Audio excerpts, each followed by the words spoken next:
Welcome to the channel, guys. First of all, I would like to ask you that are you all comfortable with English?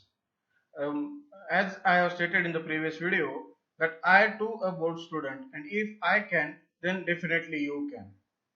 But if you are not comfortable in English, please do suggest in the comment section. I will definitely think over it.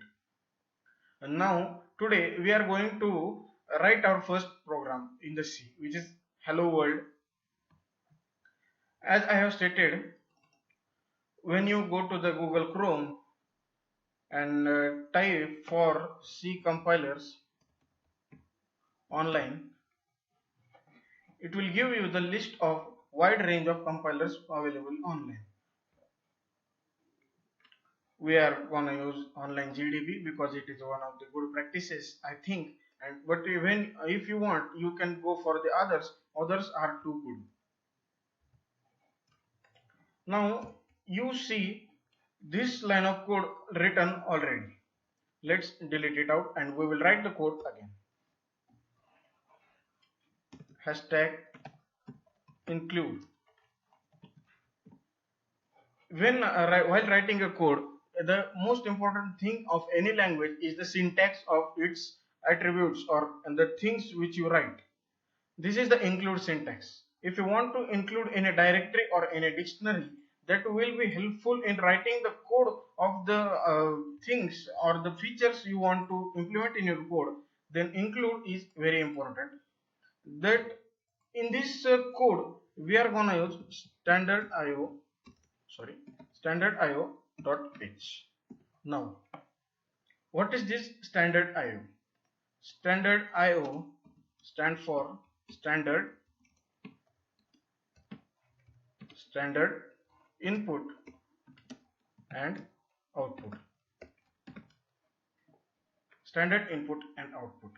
And this .h extension, .h tells us that it is a header file. Means what I told you right now. You have to include some directories or some documents or some dictionaries which will be helpful in writing your furthermost code. And in C language you have to tell them that .c extension because they are header files. Now any of the there are many examples of the header files. You will see when just go to the Google and search header files in C and you will get plenty of the examples. I will tell some of them are like include conio.h, conio compiler input and output. Just replace standard as conio compiler and that will be the compiler input and output. One more example of it is maths. Yes, maths.h. What maths gives you? Basic maths problems. Basic maths capabilities can be said. Capabilities. Basic maths capabilities. And what are they? Square roots. You are finding suppose square root of any number, bigger number. Square roots. POW, which means that power of, indexes, seal. We will see this in later. Don't worry for this. Just they are just for the example here. Just concentrate on the include standard io.h and not these all. The next line is int main function. Once again, the syntax of any function in C is that you write the function, give the parenthesis and curly braces. The code whichever you write comes in these braces and the things which you provide to the function comes in between the parentheses. We will see this as we proceed in our courses. For now, you consider on the main. Every code in any language is incomplete without a main function. You need a main function to run the whatever the code you are going to run. And the type of the main function is int. We will see what are the types.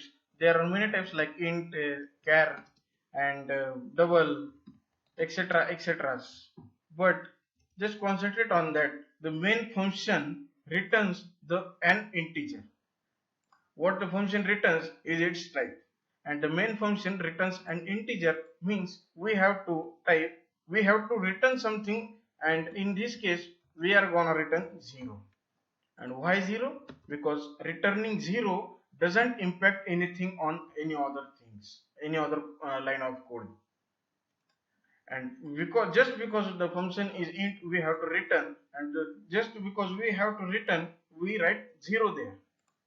Now the thing which will be the output goes here. There are two types. Printf. Again concentrate on the syntax of printf. Write the printf, give parenthesis. In the parenthesis, double inverted commas are the must, and write semicolon here. What this semicolon do? Semicolon is important. This tells the compiler that the line which we are writing is ended here, and the next line starts here. Even if you write your code here again, the compiler will close its line here and will start the next line here. Now inside, let's type welcome to the programming. Welcome to the programming. And let's see what it runs. Welcome to the programming. This is the output of your code. What you write here gets output here. Now there is one more type, which is puts, and you will figure it out what's the difference between the printf and puts. The syntax is same. Let's tell hello world.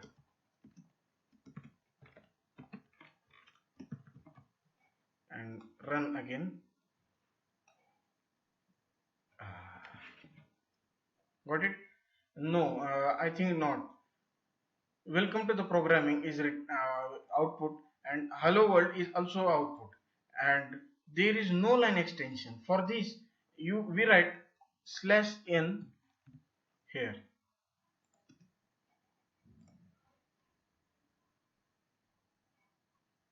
Sorry, I think I have given a wrong slash. Sorry. That's /n. The color also changed. See, and /n is a new line character which tells the compiler to print the remaining statements in here. But what if we invert this? Let's cut it and paste it here, and then run.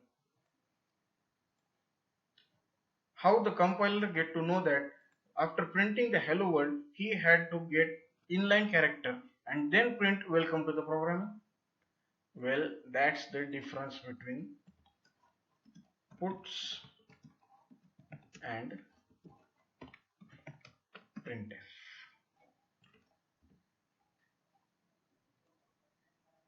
In this way the programming is gonna be. So thank you for the watching, guys, and surely tell me in the comments. I will reply you if you want to switch from the English to Hindi or Marathi, anything. Thanks.